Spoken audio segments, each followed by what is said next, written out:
It's now live streaming. Hello, I'm John from Broadsheet, and you're welcome to Tomorrow Tonight. We're joined by Bernard Purcell, editor of the Irish World in London. Good evening, Bernard. Good evening, John. How are you? Grand, you're spoiled for choice tonight with Yeah. stories that you want to follow, aren't you? Yeah, it's an incredible news night. Derek Chauvin found guilty of manslaughter, is that right? On all the charges, yeah. On all charges, okay. So that's a result certainly for people in the last year who've campaigned. Yes, and the prosecutor just gave a press conference a short while ago in which he thanked people for the space they'd given while they put the case together. And one of the things that seems to have swung it for them is the fact that they played the video at the very beginning of the trial in its full length. And what a lot of people may not realize is that this only became a global event because a 17-year-old African-American teenager, a young woman, videoed it on her phone despite police intimidation, and she kept with it, and that's been the change. Yeah, and were you watching any of the trial? Yes, I had CBS on there and CBSN, and they still avoid clouding it with, say, commentary of a kind of judgmental nature, which you get, say, on the right-wing and CNN stations. It's just nice to actually get unfiltered. Like C-SPAN, is it? Can I just Well, no, they have anchors and they have pundits and they have commentaries, but they're not just banging it from a particular perspective, right? So, which is refreshing these days. Indeed, and another and a huge night for football in Britain, England particularly. Yes, it's quite a ruthless elimination model that they've got there going, isn't it? Yeah, yeah. But what a verdict! Well, I mean, people power. Absolutely. Well, one assumes as much. J.P. Morgan, though, is still the people who are financing this, will probably come out ahead one way or another, or they'll probably switch their attention to FIFA or somebody like that.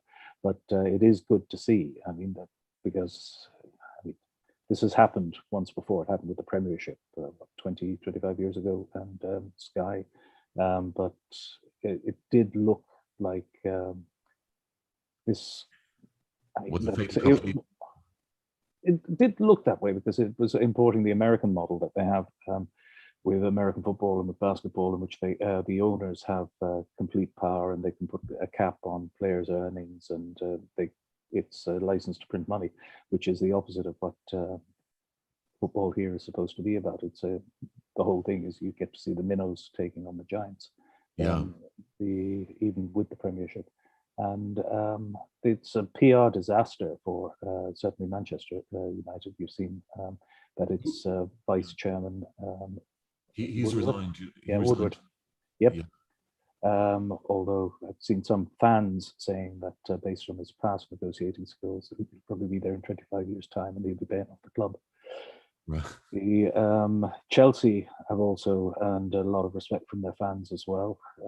So it's actually welcome. Were Chelsea among the six? Yeah, they were. Chelsea and Man City pulled out. Yes. Was it? It was a Manchester United sort of led thing? Was it? Is that the feeling?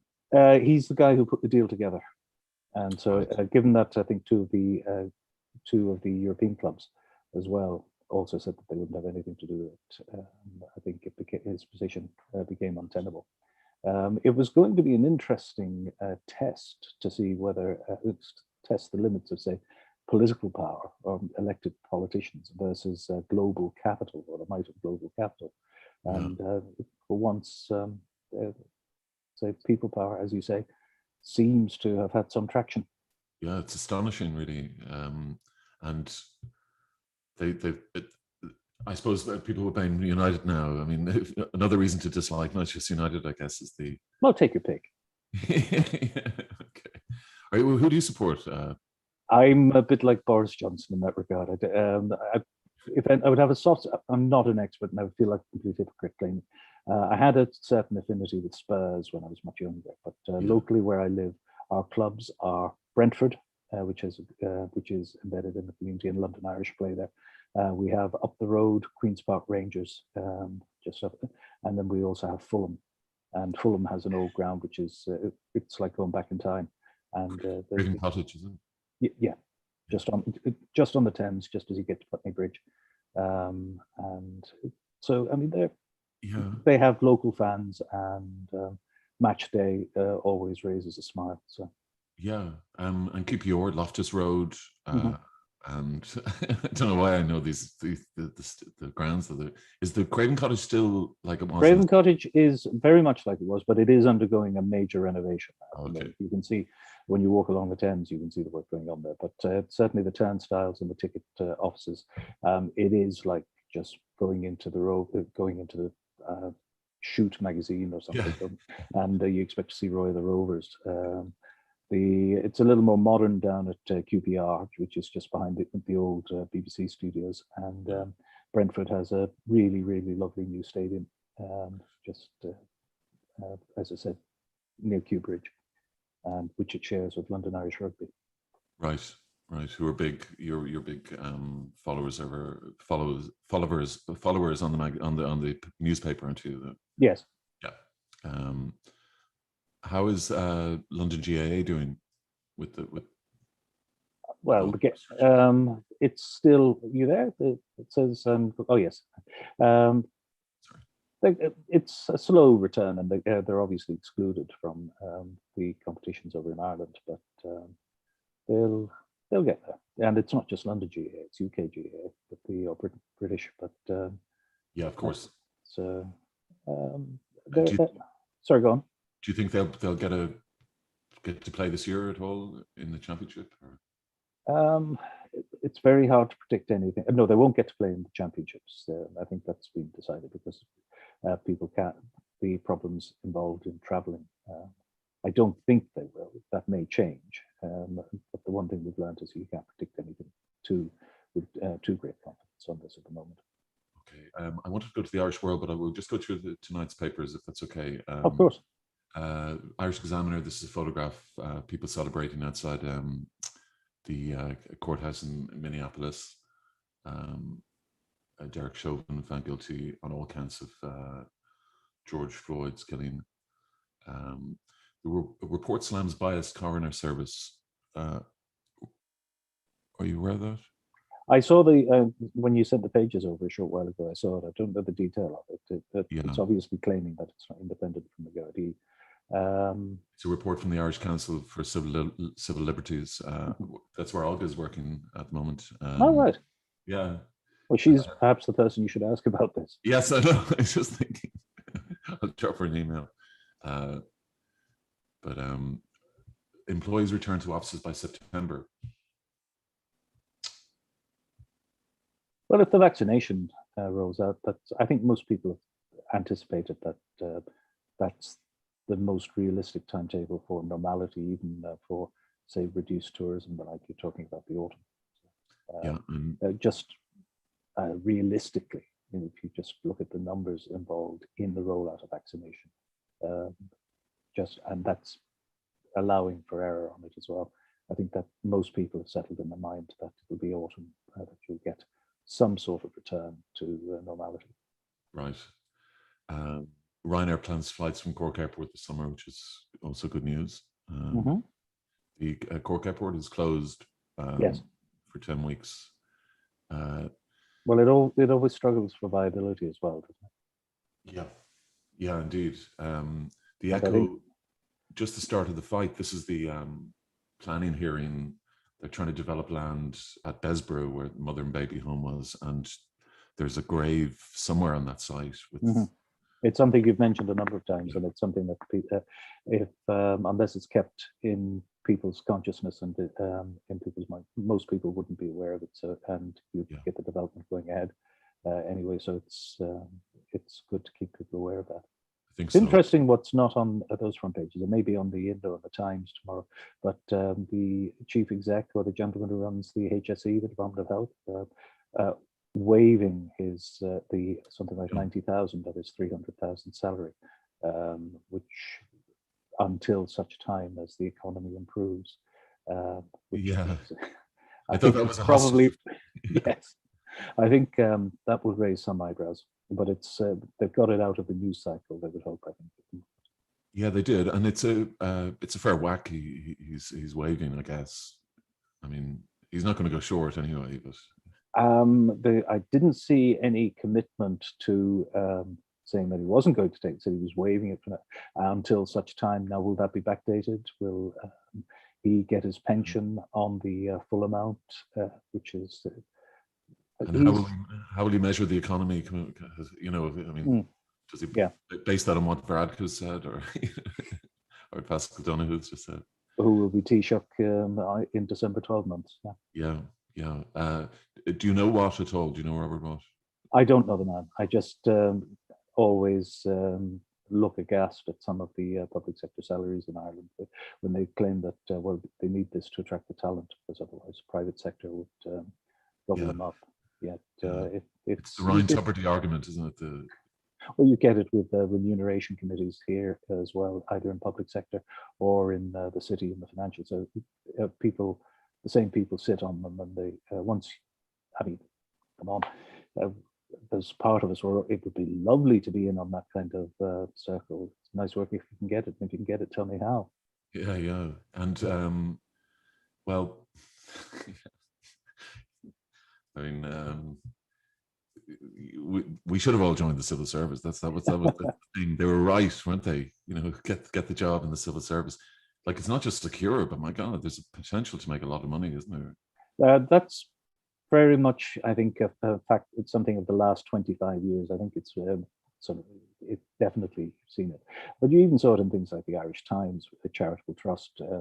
Say a couple of editors ago, where board members, it just and it was the same. It was the same as the Telegraph's editor, I think, at the time, the Daily Telegraph's editor. The same match salary, but perhaps a million difference in circulation. Anyway, so the Besborough thing, it's amazing that they're even considering it, to be perfectly honest. You know, you've got a burial site there, and you're just going to build over it, or? Well, it's been out of people's minds, and because, as I said before, a couple of people have had to really hammer to actually. Something seems quite abstract and abstruse to people, but when all the attention has tended to go to one side of it, people can't really get their head around all of it. And then when the government's policy making announcements, issuing a report, people think, oh yeah, well that's it, it's sorted then, it's dealt with. When the reality, then mopping up is still there to be done. Yeah, I couldn't imagine the same in England. I mean, we have a number of these sites now, you know, they're burial grounds. It's so macabre, isn't it, really, when you think about it? Well, the very fact that the Magdalen laundries and mother and baby homes continued, I think, into the 90s. Yeah. It's a reckoning that is still working itself out. Yeah, definitely. It's very well put, Bernard. There's thumbs up at City Hall. They're doing vaccinations at City Hall. There was a lovely tweet by some person the other day. I can't. An Irish lady. She said that addressing, say, the conspiracy theories about the vaccinations. She was hoping that, because she lived in rural Ireland, she was hoping that the vaccination would give her Wi-Fi that would solve a couple of problems for her, or make her a Wi-Fi hotspot. This is Super League crumbles. What an incredible story. I mean, absolutely. I also saw there's. I think there's a suggestion that a couple of the clubs, and not least Spurs, borrowed a great deal of money, something like 100 million, believing that this was a lock and that they were going into their Super League.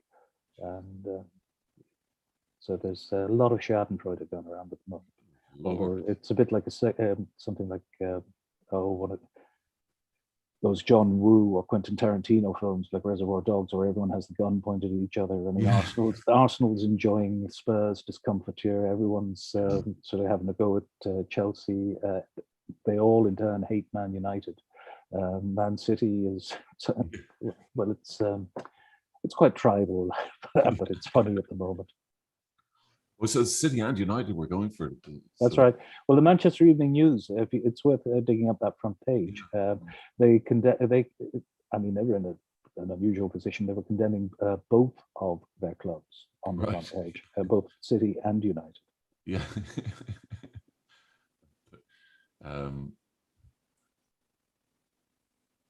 One second. Yeah, I'll get up the Manchester Evening News now in a second. That's the cover. That's Chelsea, I think.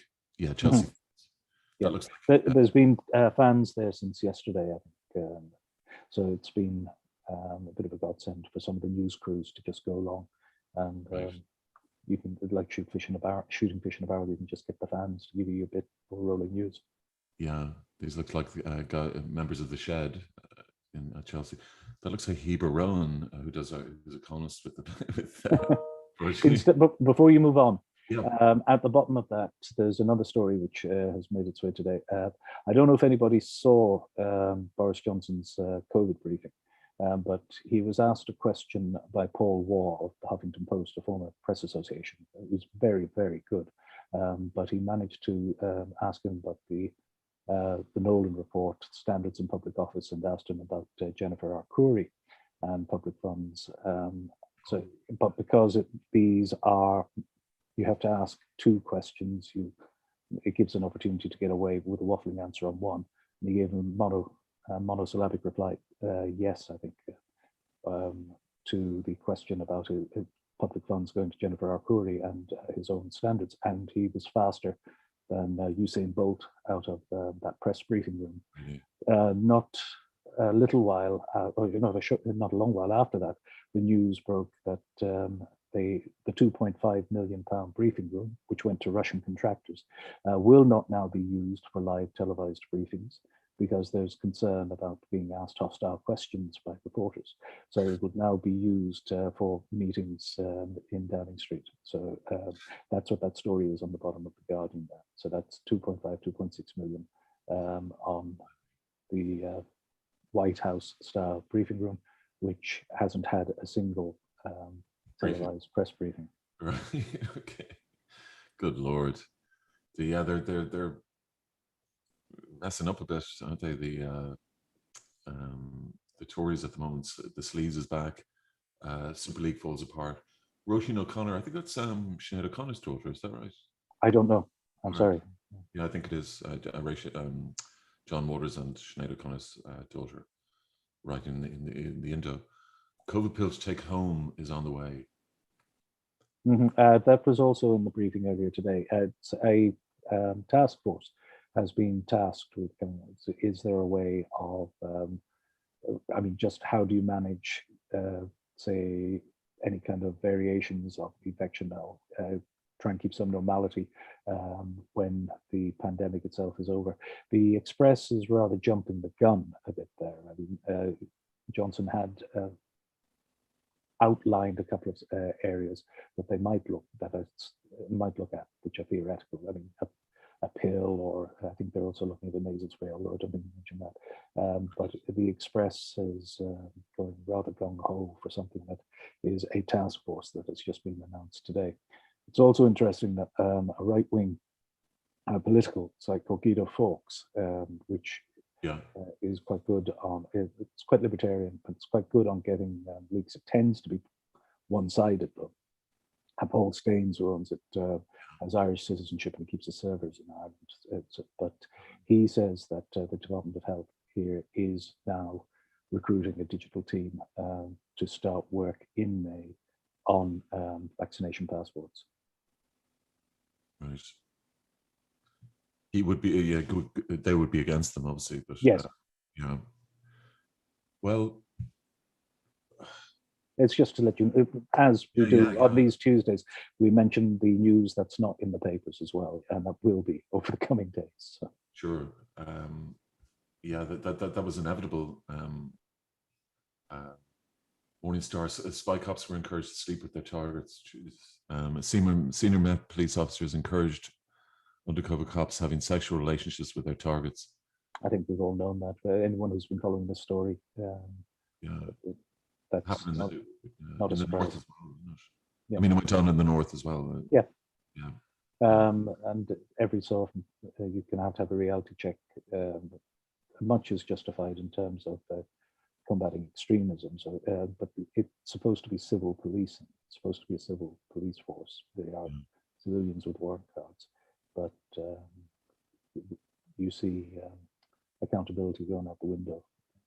Undercover operations, so and a detachment from any kind of a proper accountable policing. Yeah. Well, it's basically sort of James Bond stuff, isn't it? Literally, kind of. Well, it's a very kitchen sink drama version of it.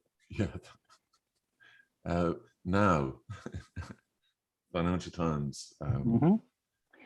Xi is shaping up to the US. Xi Jinping. It's a bit like someone in the pub saying, "You looking at me?" But it's clear that it's looking to position itself as the #1 global power. Yeah, well, a little bit more than that. It's calling for a new world order. I mean, with it at the top. With it, exactly, yeah. With it ordering, making the order. You know, again, the conspiracy theorists are on the money in relation to China's plans. You know, they're not conspiracy theorists. It's pretty. If you look at what they've been doing with the port investment and in Africa and around the world, that's not a conspiracy theory. That's clearly their what is it now? The belt that they have around the world. I mean, they've come up with. There's been a lot of criticism of the kind of financing. It's a bit like the private finance initiative on steroids. They're in there to provide the financing for the ports, for the roads, for the facilities, the infrastructure, but the financial burden that falls on the areas that avail of that largesse has already been widely reported on and criticized, not just from a partisan point of view. Yeah, but I suppose the New World Order aspect of it is kind of new language for China, certainly. It was a phrase used by George Bush, the father. Well, what it would be interesting, you were talking about people power earlier, and showing disrespect to our sort of lord, our masters who know better with all the money. Xi Jinping apparently hates being compared to Winnie the Pooh and hates that nickname. Right. There is a bit of a likeness in the way that the sketch of the Disney Winnie the Pooh. So that's one way of maybe disrespectfully thumbing the nose at people who, well, of course, when I'm in a prison camp, sort of atoning for this at some point, I regret every word I ever said. But for now, yeah. Well, I, for one, welcome our new overlords. Unlike Bernard. And I will give you his address if you need him to toil in your sugar caves. Okay. Yeah, it's a new world. Bloody hell. Incredible headline, really, isn't it? And yeah, but he's got big shoes to fill. I think Mao Zedong is the person that he's challenging for to be to lead his legacy now, isn't he? Yeah, he's got a lot of atrocities to commit to match Mao's record. But well, arguably that's happening with the Uyghurs. Yeah. I think the Tiananmen Square, once they got away with that in a way, you know, I think. Yeah, that you could argue that. You could also argue, I mean, there's a school of thought that says that the fall of the Berlin Wall and therefore the decline of the Soviet Union or as a global power led to untrammeled capitalism, and therefore they didn't have the kind of moderating effect and holding back some of the excesses of say corporate capitalism. Yeah. which has been embraced with a Confucian twist by China as well. Yeah. So there's I mean, it's a fascinating theoretical argument to go look what if, to look at what might have happened had politics gone a certain way. Tiananmen Square is one. Yeah. Berlin Wall. And When even there isn't a break. Sorry, go on. even opening up China, was that a mistake back in, you know, Kissinger and Nixon? You know, the level of, they needed them obviously to as a ballast with the Soviet, letting them, as you say, sort of have capitalism and communism. You know, basically a slave labor, and you know all the benefits of an open economy. Well, you know that whole definition of history. Yeah. Just one effing thing after another. Oh, yeah, one bloody. Who was that? I can't remember. Who was that? Yeah, somebody who had a tough time. Anyway, the knees have gone all trembly. That's the Chaz and Dave song. I don't know if you remember that. Do you? I don't, I'm afraid. Ozzy's gone to Wembley. His knees have gone all trembly. Oh, so it was a Spurs song, was it? It was exactly. It was 81 when they're in the cup final. Ozzy Ardiles and Via. That's it, exactly. He's still much loved there, by the way. I know you know Hackney and the area up around. Yeah. And just there was an Irish club which had to close its doors, I think, last year, even before the pandemic. So, just immediately beside it, but had quite a good relationship with Spurs. But Ardiles is still spoken of fondly by people who are long-time fans of Spurs and from his time when he was there. Yeah, I remember I did a story in the 80s on was it not Blanchflower, but he had been manager of Spurs. And he'd fallen on hard times. It was a very sad story, actually. The club had kind of left him to his own devices. Must have been the Alan Sugar days. Yeah, no, it was just pre that, actually, pre all that. Like a year before that happened. Can I forget his name? Was it Bertie? No, it wasn't Blanchflower. It was the other guy. Anyway, you're a terrible fan if you don't know the. I'll remind you, I have never ever really purported to be a fan. Incidentally, you're on this point. Allegra Stratton, Johnson's press secretary, who will now be doing the environmental conference and not the daily briefings. She won't be the CJ Craig that had originally been planned. She told the lobby reporters when asked what football team did Johnson support, he himself, I think, was asked about it, said no, he didn't really support any, but he understood what people did, which is, I mean, for most of us, it's refreshingly honest, out of character entirely, and has been compared favorably to David Cameron trying to pretend that he supported a team when he confused Aston Villa and West Ham, and rather publicly and embarrassingly got them mixed up. The main, I think, football fans, as it was pointed out by a number of people earlier today in Downing Street, have been John Major, who loved Chelsea and cricket. Harold Wilson, definitely. I think even Thatcher liked Leeds United, but there was one other. Did Blair pretend to be a Newcastle United? I don't know if it was Newcastle. I think it was genuine enough because he was involved in his constituency up in Sedgefield, up in, near Durham. So, and he did make the appearance. He had a very, very good election agent, so who made sure that he was visible in the constituency and at the events. But I think Callaghan was a football fan as well. So. Yeah. He looked like a football director at the time, didn't he? That kind of look. Yes. But I've got the Irish World here as well. Oh no, sorry. The one I forgot is the other fan was genuine fan was Gordon Brown with Wraith Rovers. With Wraith Rovers, right? Not technically football, really. You really don't like North of Borders, do you? I mean, last week you said that. Well, that wasn't really Irish. Was Adrian Dunbar really Irish? He was from Northern Ireland, and now Yeah, And now no, yeah, no. You're right. You're absolutely right. I do. I don't. No, I just think in terms of getting kind of acting work, the southern and the northern are different. You know, they're kind of different. Would be different things. Yeah. Well. and right.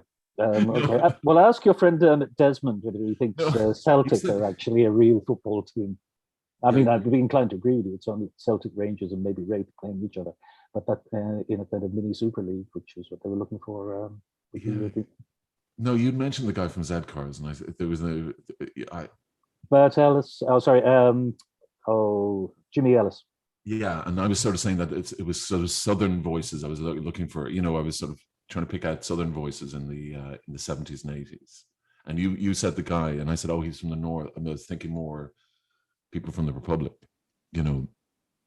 Right. Anyway, I have to look at that. Maybe I do have an issue with it. Put with Scotland and England on a red list.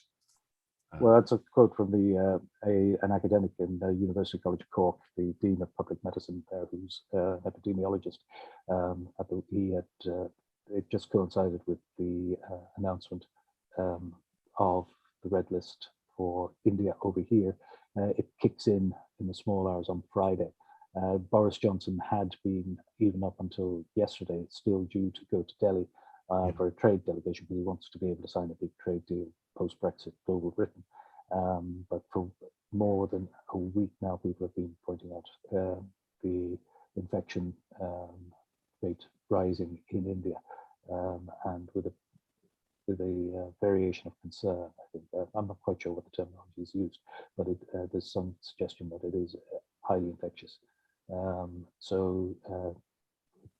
Yesterday, I think during the day, they decided to put India rather belatedly on the red list, given that Pakistan, with much lower infection rates, is already on that list. And Ireland seems to put most of Europe on, but hasn't yet. And there is a lot of traffic between India and Ireland. And yeah, it's a tricky one. You've also got Neil Richmond, the Fine Gael TD. He's spoken in Cambridge about that's Ireland right. We featured Jim O'Callaghan last month. He spoke at the same event. Roughly the same thing, I think. Yes. I think he definitely ruled out rejoining the Commonwealth. Neil Richmond would be more favourably disposed to that. And he's suggesting that it could be a goodwill gesture on the road to the border poll and agreed island. Or he's you begin to see some very media savvy, capable, articulate individuals from the intake of the last two elections over there. You might not necessarily agree with some of them, but they are putting their case. And one of the most important thing is that other voices, conciliatory voices, need to be heard to open up the discussion and open up the possibilities, because we have seen that there's a kind of hubristic, dictatorial arrogance that comes from some quarters, including Sinn Féin, which alienates even those unionists, and I'm not talking about the political parties there, who are prepared to entertain the idea of maybe a closer relationship with the Republic, or indeed a new 32 County Island. What's interesting is that BBC Spotlight in Northern Ireland tonight had a discussion about the centenary of the creation of Northern Ireland, and commissioned some research, and they found that while most people, both north and south of the border, think that Northern Ireland will still be part of the UK in 10 years' time, most people north and south of the border don't think that it will be in 25 years' time. Right, yeah. I would have to say, I would have to agree with that. I mean, I think the Scotland experiment will be interesting, won't it? Yes. You'll see on that where underneath that article, that op-ed that Neil wrote for us, there's a survey conducted in just of opinions. Most people expect that Scotland should at least be allowed to vote on independence if it gets a majority supporting Yeah. the SNP at the elections next month. Yeah. You've got a piece on the entertainment in the Irish world. Gleason Brothers, Brian and Donald, bringing a brand new comedy. Have you seen that? Have you seen anything about that? I saw the first episode. Have you? Yes, I saw it on Channel 4 the other night. It wasn't my cup of tea, and there's some of it was. I mean, there's a lot of talent in the cast. Sharon Horgan, I think, is involved in it as well. I found a lot of it too willfully crude. Okay. And going out of its way to try and be so a kind of hybrid, if you would. And I mean, I could be wrong. I'm often wrong about these things. Of Dumb and Dumber, Father Ted. But it was nice to see Malahide. Is it filmed in Malahide? Yes. Oh, brilliant. Okay. Well, that's something. And it's on Channel 4. Is it sort of like it's on Channel 4, and if you've got those who have access to the Channel 4 player, they can watch all of the episodes streaming. But on that cover page as well, you'll see that Peter Cunha, all roads, there's always an Irish angle, which we're always looking to find. He was of the band that had Things Can Only Get Better, which was adopted by New Labour in it's their anthem in '97. And he's covers everything in the interview there, I think. But he's had a great life. Like he really did. He says it, and he's one of those people who, from the "you can't eat a flag" tendency, you just forget whether or not it's 32 counties or 26 counties. Just everything's been working well since the Good Friday Agreement. Says that he lost faith and became alienated from Labour and Blair over Iraq, but had to at least credit them with the Good Friday Agreement, which transformed things because he's from Derry. And so I think he even takes in the mother of baby homes because he was put up for adoption. I mean, every single topical issue in Irish Public Library and Irish news at the moment, there's a road leading to him in it. So and he has an opinion. So he's a good read. It's great. And you just sort of expected, oh God, one hit, but he's absolutely ebullient, isn't he? Yes. And what's surprising as well is, I mean, what we like to do is we try and push where we can, say, talent, new rising acts, or they might not necessarily be rising, but give them a bit of a push where we can. And Northern Ireland is an unusual source of dance music and techno music. I think there's a band called Bicep, two guys from Belfast, who are really making waves here. And there's also, I think, an Irish band who have been picked up by some Belgian brothers who do remixes, and so I think it's Fontaine's DC, and one of their records has been remixed and is making waves in the kind of club scene, such as it is. Great. And do the first group you mentioned, do they sing in their own accents, or? Which one are you talking about now? The Bicep? No, it's dance music. They don't. Oh, sorry, I beg your pardon. Right. But I hear their accents are probably London fied now, anyway. Yeah. Well, great story, isn't it? The Peter Cunha, that it is a really good news story. It was great to hear it, and he looks good, well, doesn't he? He does, and he also claims a certain amount of credit for his fellow band member Professor Brian Cox's success, because he said, we were so thick we used to have to get him to explain everything to us, and that's why we think he's really doing it now so well. There's one other story which I think anyone would have. He recounts, I think, they had a visit from Terry Wogan when they were at the house in Derry-Withwick, and his mother got very excited about this and had the place redone and the bathroom properly done for a suitable visit by a dignitary. And when the time came, his mind froze and he directed them to the outside loo because it was one of the, and his mother was mortified. But he said that Wogan just chuckled and said, it reminds me of home. Have you a busy week ahead, Bernard? no more than anyone else, no less than anyone else. Well, the Irish World is on sale in Britain tomorrow, in Ireland on Thursday. Bernard, thank you very much for joining us. Very enjoyable tonight. Take care. And hopefully we'll see